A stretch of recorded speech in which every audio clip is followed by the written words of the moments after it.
શું મિત્રો તમને આવેલું ડાયલરનું નવું અપડેટ તમને પસંદ નથી તો ચિંતા ના કરો.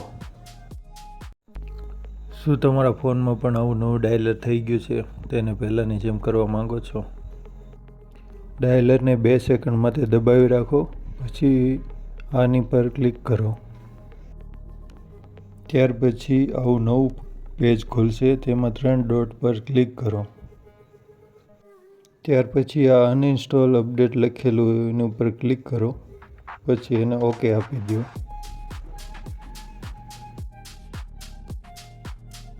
તો આ સેટિંગ કર્યા બાદ તમારું ડાયલર પહેલાંની જેમ થઈ જશે.